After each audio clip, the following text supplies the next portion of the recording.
A new project debuted this week at the Next, and the creator of it, Lucas Seehafer, is here to talk all about it. The Locked On Women's Basketball Podcast. It starts right now. Ogunbowale for the win. Good! You are Locked On Women's Basketball, your daily podcast on women's basketball.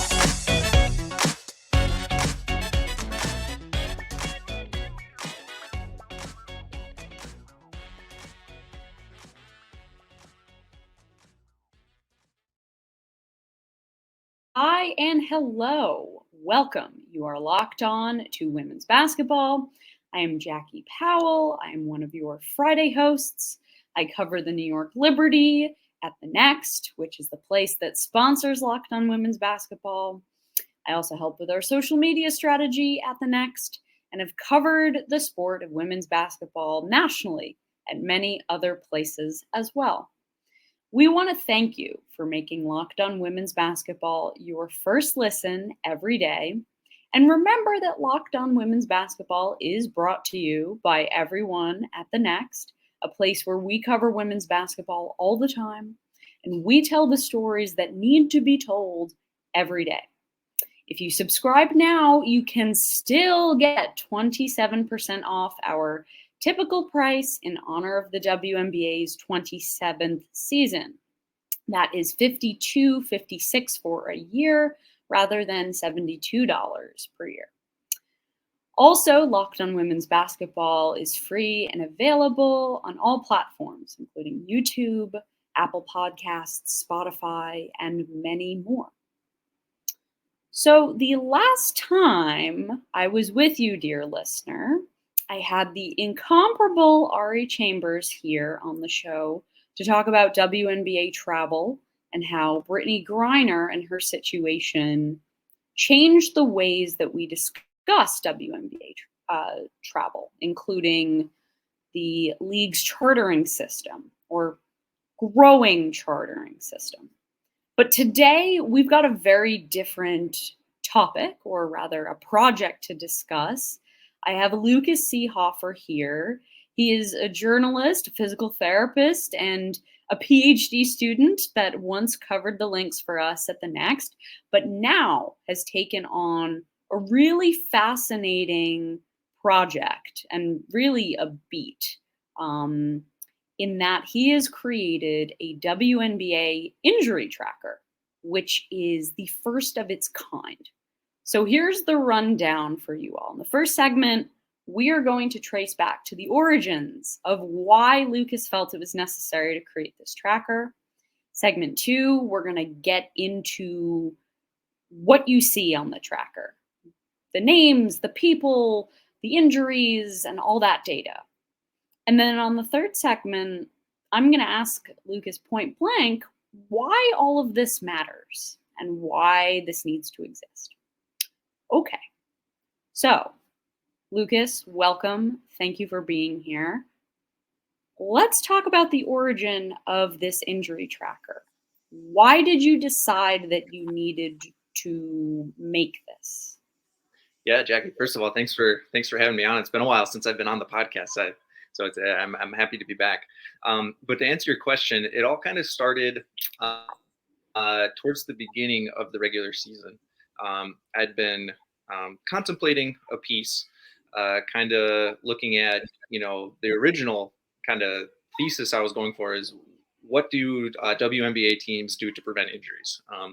The crux of the story being, well, injuries, if you read stories about Major League Baseball, the NBA, football, soccer, particularly women's soccer, we're seeing this dramatic increase in injuries, particularly within the last 5 to 10 years, where it kind of like injuries have kind of were increasing with time, but in the last 5 to 10 years, they've really kind of skyrocketed.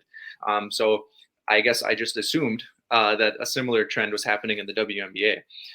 So our fearless leader, Howard, and myself reached out to a couple people in and around the NBA, basically trying to get a sense for what the injury rate situation was like in the WNBA. And what we found is that each professional league has what's called an electronic medical record. So just like if you were to go to the doctor and you were to have a checkup, all of that information from that checkup would be uploaded into your chart on the electronic medical record.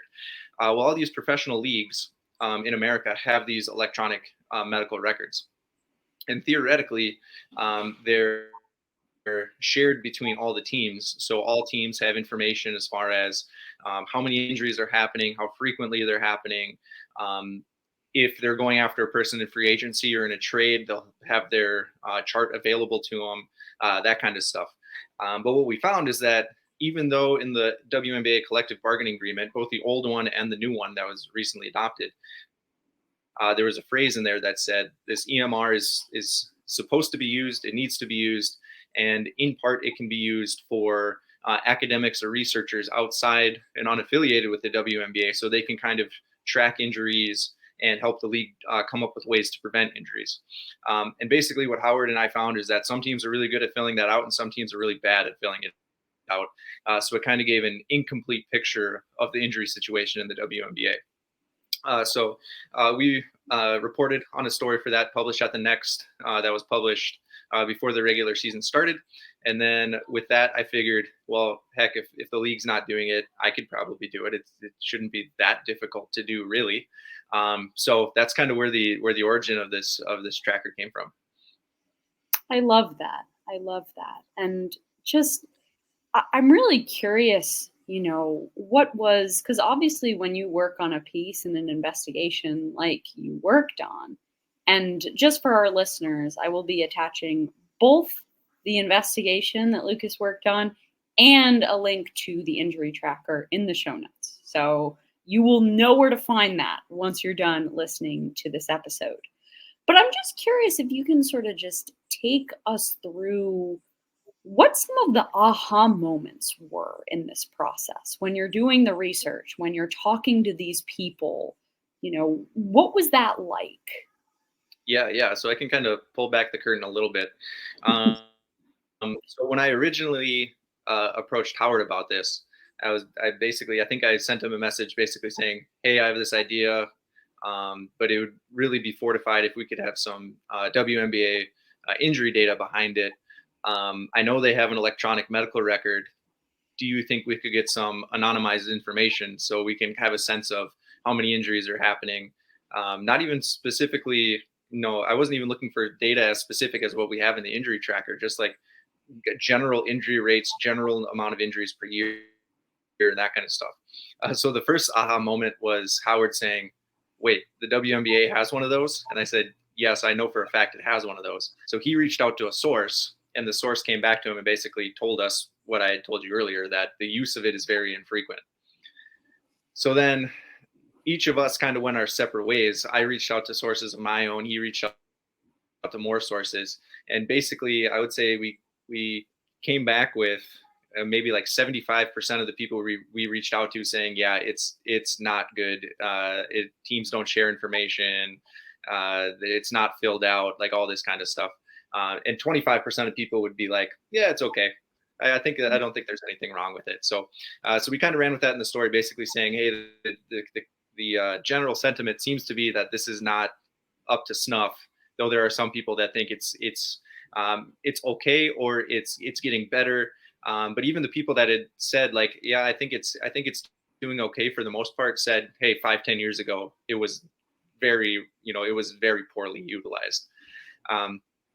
So that's really those aha moments where it was like, okay, we get this tip, and then it gets verified by sources in and around the WNBA from multiple different angles. It's not like we went to one source. We got it confirmed by multiple sources to before we ran with it.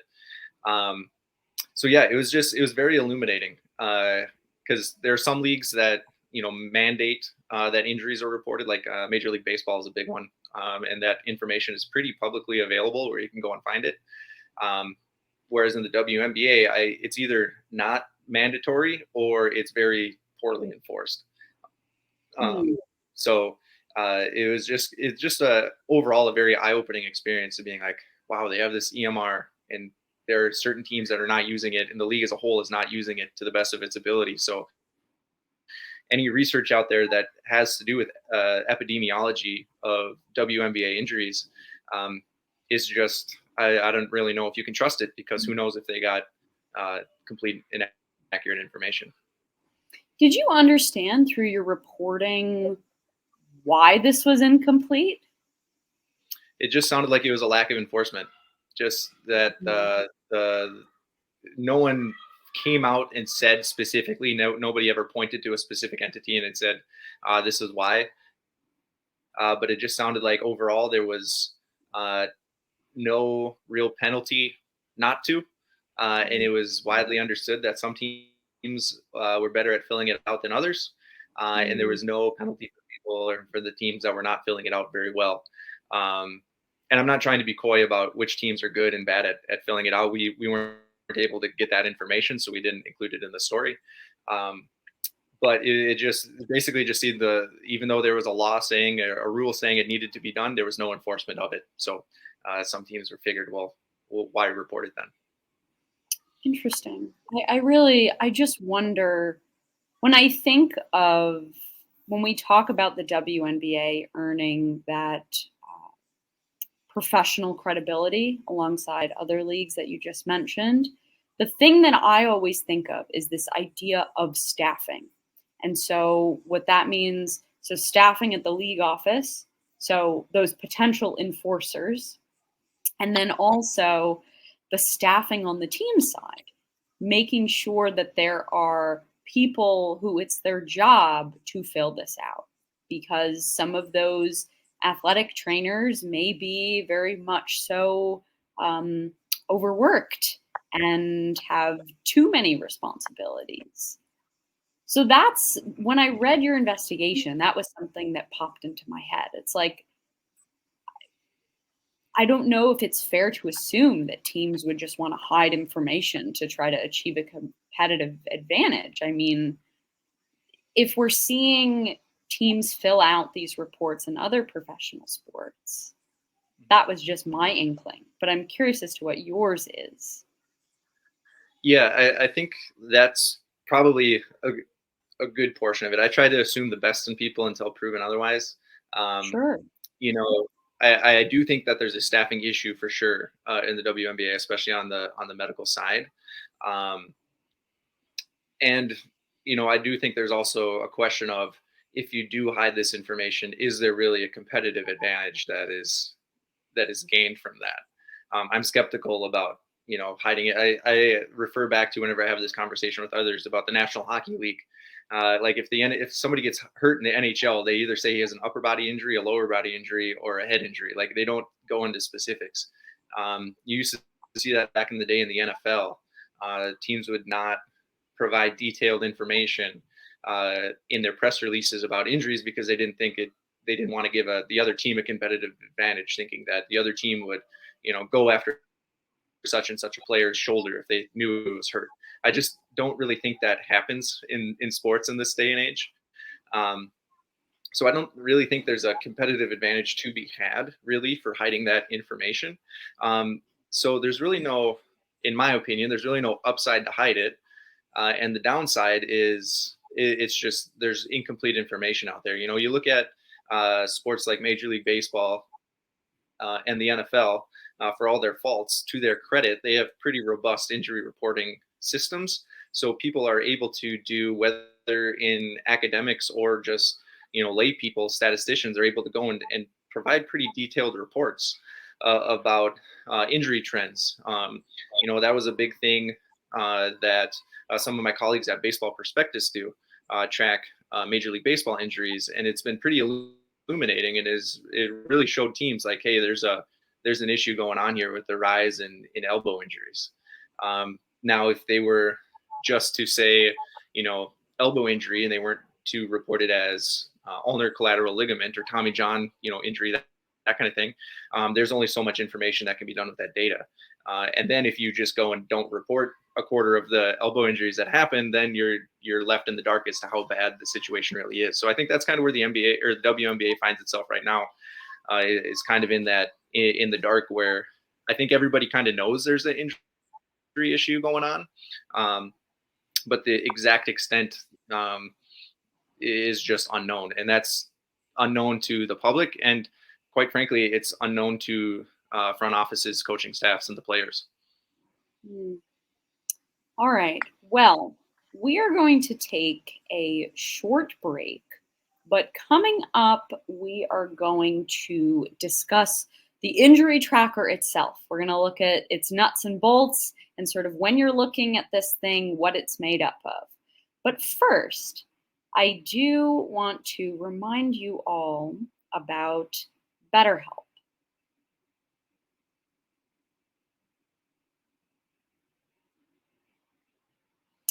So, BetterHelp. So I am someone who began her mental health journey at age 17. I was always very outwardly stressed all the time, and I didn't really know what that was. It wasn't until I couldn't pass my road test during my senior year in high school that I thought, okay, maybe I need some additional help. Why couldn't I pass my road test when I had practiced just as diligently and probably more so than my peers? And like a lot of people, or for a lot of people, there's a common stigma where you say to yourself, well, what's wrong with me? So first of all, I'm here to tell you that there is nothing wrong with you, and there was nothing wrong with me. But I needed to take care of myself in a new way. Just like when you have a cold, a flu, or a stomach bug, you can't function at 100%. The same that goes for physical health also goes for mental health. So sure, therapy helped me pass my road test, but it also helped me understand a lot about myself. It's helped me through grief and understanding what that is, and most importantly, therapy has helped me become a better version of myself. So if you're thinking of starting therapy, which I absolutely recommend that you do, give BetterHelp a try. It's online and designed to be convenient and suitable to your schedule. Just fill out a brief questionnaire to get matched with a licensed therapist and switch therapists anytime for no additional charge. If you want to live a more empowered life and discover even more of your potential, therapy can help get you there. Visit betterhelp.com/LockedOnNBA today to get 10% off your first month. That's betterhelp.com/LockedOnNBA. And we are back. Yes, that I always really enjoy doing the BetterHelp ad just because, as you all could hear, it's very personal to me. So anyway, we are back in segment 2, and we are ready to discuss exactly what this WNBA injury tracker looks like. So, Lucas, when it came to designing the tracker itself, what were sort of what did you base this on, and what were sort of like the first things that you needed to consider when mapping this thing out? Yeah. So I am very technologically illiterate. So the first thing I did was, all right, I need to figure out how to make this work on Google Docs because I don't know how to work anything else. From there, basically what I did was, and I got some help from the team at the Next a little bit too, especially during the early phases of getting this going. But basically what we did is if an athlete showed up on the injury report, or if we, saw an athlete get injured in game, we'd pop their name up onto the spreadsheet. And then we would just track from there. So that's really how it started. It was just the name of the athlete, the date they got hurt, the team they played for, the body part that they hurt, the date they returned, and the games they missed. It was just very simple. From there, I kind of started building it out a little bit further because I figured, hey, there's a lot of good information to be had here. So from there, we started, or I kind of added different categories to look at. Okay, for each specific body part, how many injuries occurred, how many games were missed, added some percentages in there as far as like, foot injuries account for X percent of all injuries, that kind of stuff. And then broke it down by team as well, so that you could see how many injuries each team suffered, how many, basically a proxy of the severity of those injuries based on how many games they missed, how that compared to the percentage of the total amount of injuries. And then I also kind of figured, okay, as much as we'd like all players to be made equal, not all players are made equal. So therefore, not all injuries are made equal. So I wanted a way to kind of estimate the quote unquote impact of each individual injury. And I figured win shares would be a great way to do that. I know at Baseball Prospectus, Fangraphs, kind of more of in the baseball spectrum, they use wins above replacement or WAR. In the WNBA, we don't really have a readily available WAR stat. So I used win shares instead. So basically what I found or what I attempted to do was look at how many win shares an athlete has accumulated in the career, divide that by the total number of games, and then multiply that number by the total number of games they have missed with a specific injury. So that gives you a specific amount of win shares lost per game, basically, kind of an estimate amount of win shares lost. And then, add that up over time. So then you can kind of see which body part has caused the most win shares lost, which teams have had the most win shares lost, and that kind of stuff. So, really, it's not that complicated of a spreadsheet. It's basically just a running total and then with some percentages. But I think it's very illuminating as far as giving us an idea of, hey, what body parts not only get injured most frequently, but are more severe when they do get injured. And which teams are particularly struggling with injuries, both in terms of volume and in terms of productivity loss. And so I'm assuming, based on, the data that you've gathered and the patterns that you've noticed, I'm assuming there's a correlation between which teams are doing well in the standings and maybe which teams are not. Have you noticed some of those potential correlations? Yeah, there is a little bit of that. If you look at the teams that have kind of been the most healthy so far this year, it's interesting.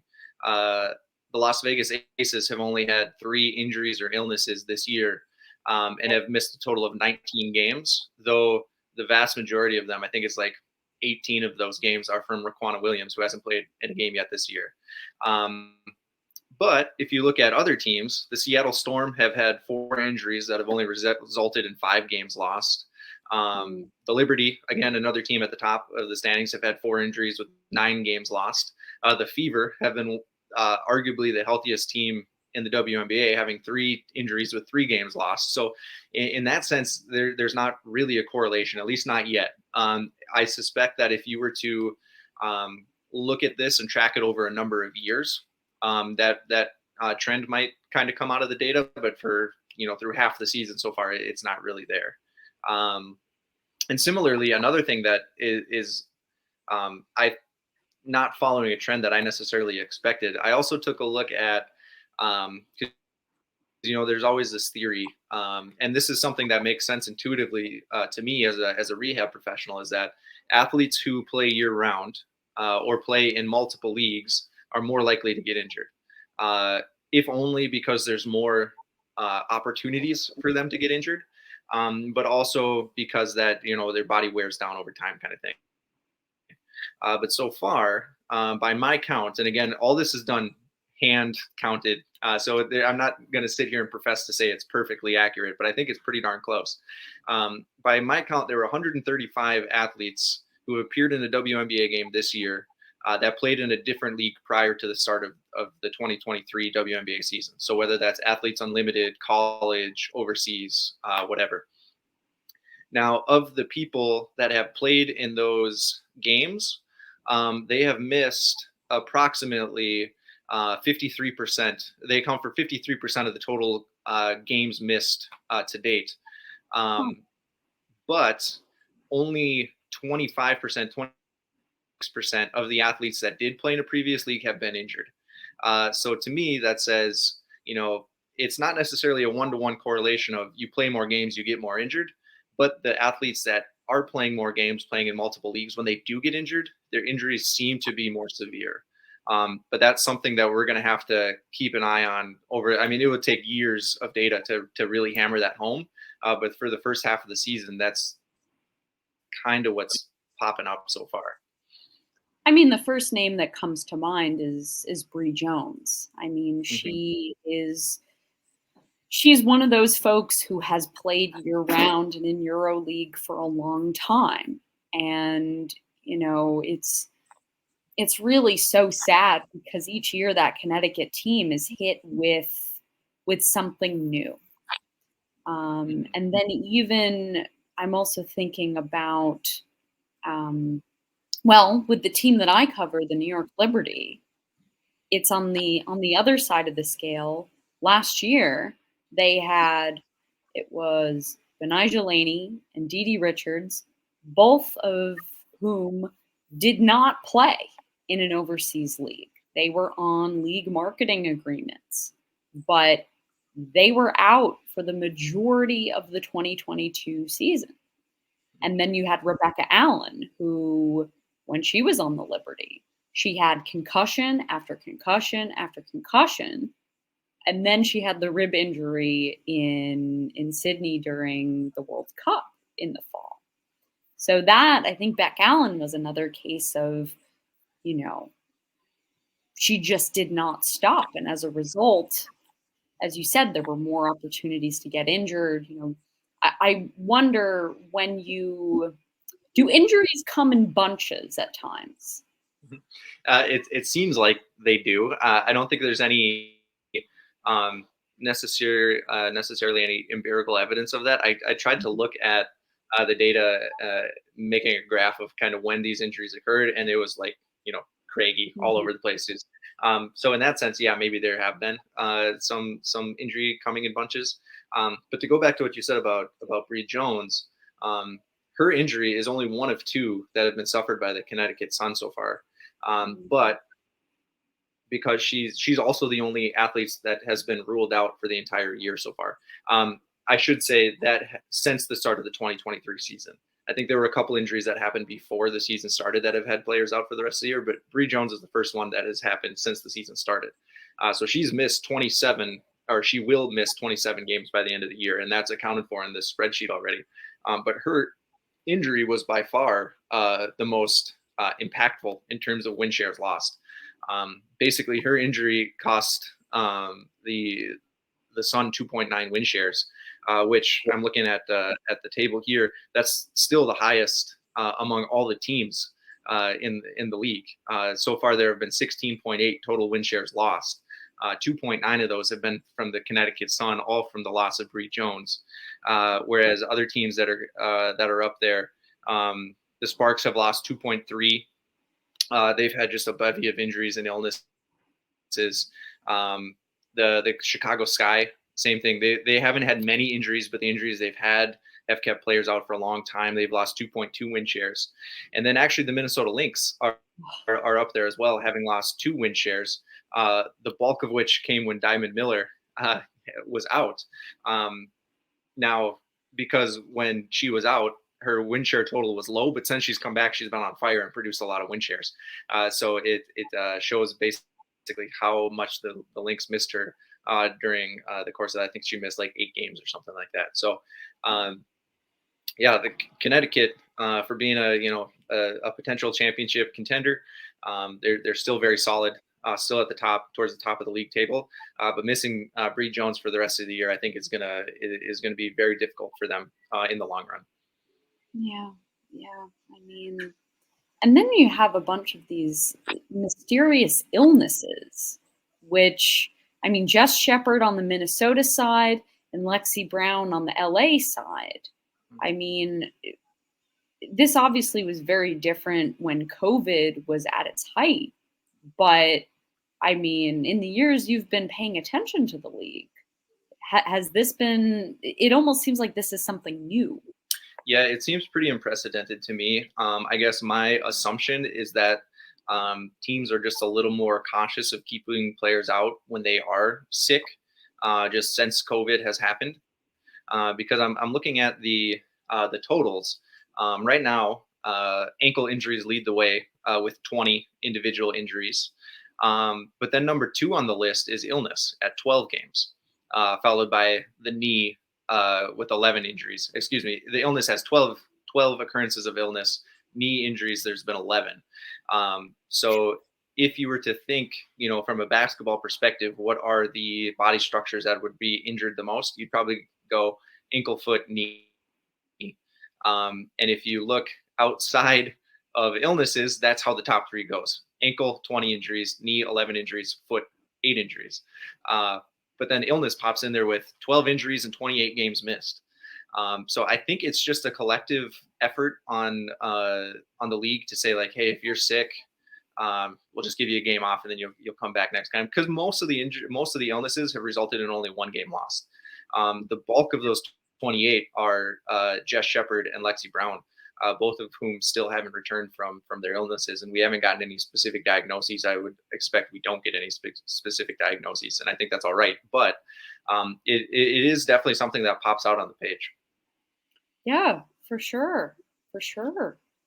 Well, we are going to take another short break, but when we come back, Lucas and I are going to dive into why this all matters, on just looking at a greater picture here of why doing this matters for the growth and the health of the WNBA. And we're back. So, all right. So, Lucas, the question I'm going to pose to you is a very simple one. Why does tracking injuries matter? Well, how much time do you have, first of all? I think that's a question that probably a lot of people in and around the WNBA have asked themselves, which I think is part of the reason why some teams aren't very good at tracking the data and why the league isn't necessarily enforcing tracking of the data, because they probably, at least I would assume, they must not see value in it, because otherwise, if they saw value in it, then they would put emphasis on tracking it.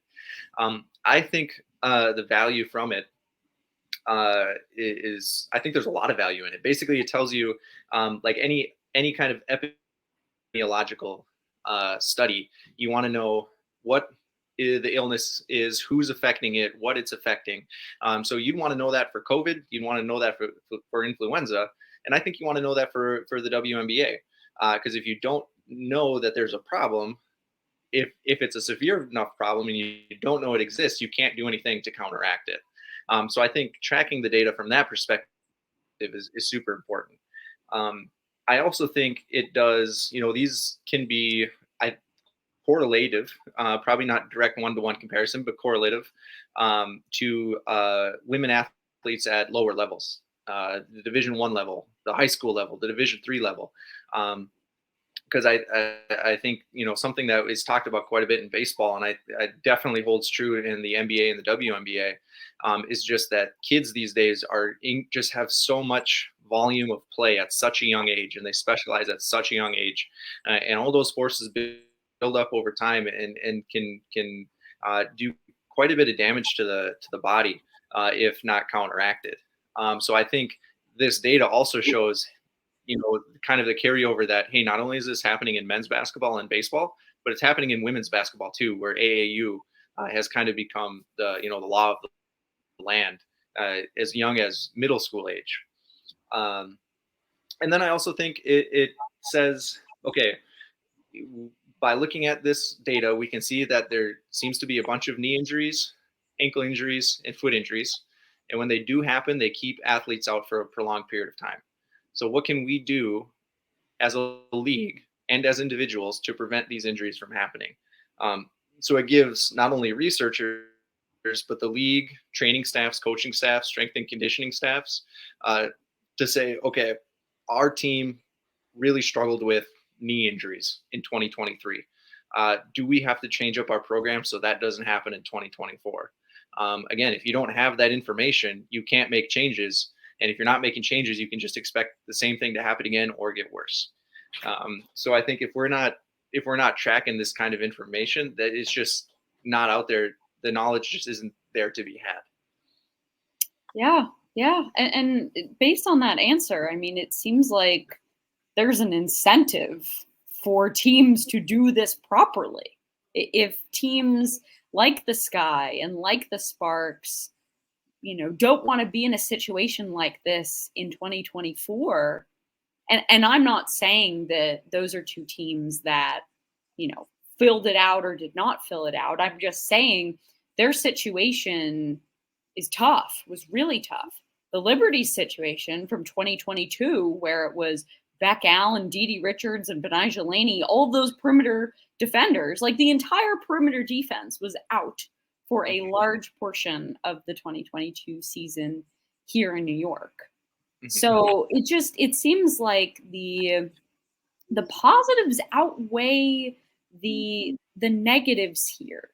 But I think also what I want to ask you is, what do you think this injury tracker and just knowing this information can try to help improve the product on the court? Mm-hmm. Well, I think you need to look no further than the NBA. One big overarching talking point in the NBA these days is rest, and stars, resting for games when they don't have an injury because they want to avoid injury. I think, when we talk about the men's league, we talk about 82 games over a relatively short period of time. So it's a high volume of games, and then you go straight into the playoffs. You have preseason before that. So they're never really, the athletes' bodies are never really given time to fully heal. So over time, injuries are destined to happen. I also wonder, and this is something that we've kind of talked about off podcasts, is that the WNBA over the last couple seasons, as they've increased the amount of games that they play in a summer, they haven't done so by increasing the amount of days that are within the season. So there's a drastic increase in volume without a drastic increase in days between games. So I think they're kind of running into the same issue where injuries are just bound to happen, if only, again, because of there is an increase in volume in opportunities to get injured. But then there's also less days between games. You don't have time necessarily to do your rest and recovery strategies and your strength and conditioning, and because you're just hopping on a plane, not even a chartered flight. Kind of going back to at the beginning of with your conversation with Ari, I think not having chartered flights could potentially be contributing to injury because you're based on the whims of on the flight schedule. We've had some pretty notable instances over the last couple of years where flights were delayed, teams were late to getting into their to the opponent's city. Athletes were playing not well rested. One of the strongest predictors of injury that we know is poor rest. So if you're not getting good rest, not getting good recovery, you're increasing your volume of games. It's just a snowball effect. So I think part of having this data set as well allows people in and around the league to say, hey, something is going wrong, and maybe we need to look at making some changes, whether that's, the continuation of the discussion about getting private flights for the WNBA athletes, or increasing the amount of days of rest in between games, staying away from, like the NBA has done, really tried to stay away from back-to-backs and 4 and 5s and 3 and 5s. It's frustrating, but it's not something that's uncommon, where you see changes that are made in the men's league, but completely ignored in a women's league. But that's a discussion for a different day. But I would think that if we can learn from the mistakes of the NBA and not make those same mistakes in the WNBA, that'd be great. But it's not necessarily heading that way in all aspects of the league. I'll just put it that way. I think the final thing I want to touch on, Lucas, before we sign off is just how tracking injuries and the WNBA's hardship contract system sort of relate to each other. Because you were talking about the NBA, and I don't think hardship contracts, well, I think maybe 7-day, 10-day contracts exist in the NBA. But the hardship system that the W has, I do not believe is in the NBA. And not only that, but the NBA increased their roster sizes by adding G League players. So it sure is pretty beneficial to have a minor league system where players that aren't actively active in the WNBA can have somewhere to play and be ready. But I digress. I do think, if you look at the injury data, the hardship players, they're not the ones that are getting injured. So even though they're coming off this, in some cases off the street, having not played, and they're just thrown into game action the next day, that doesn't seem to be causing injuries.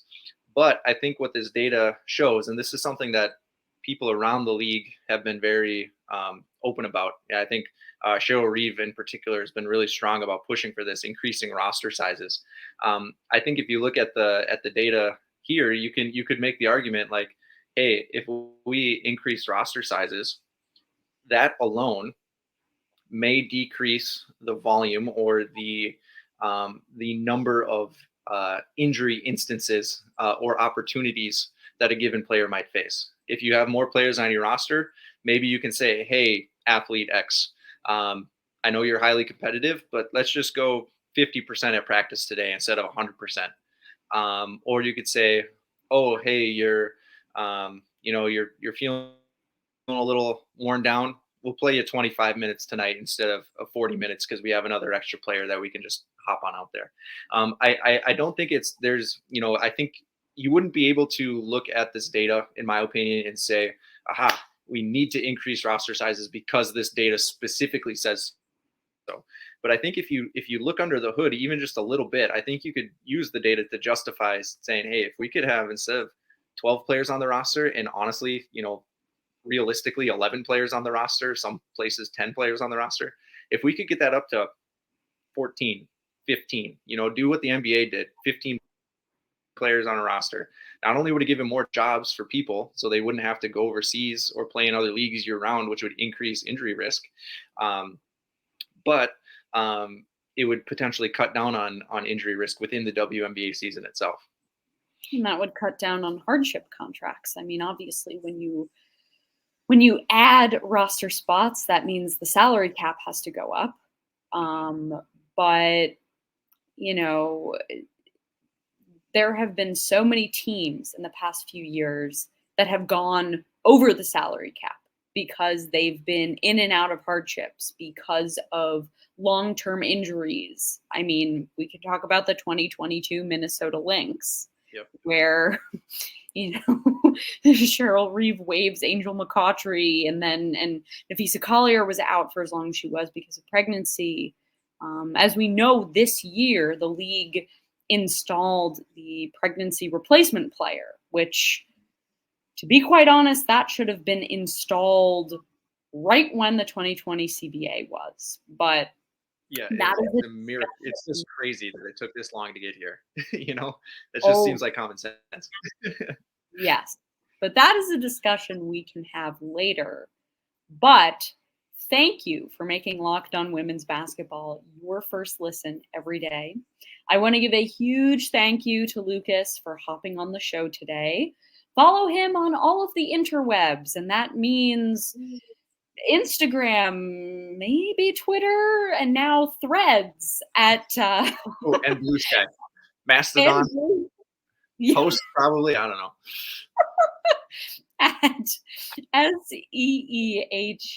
SEEHAFER_.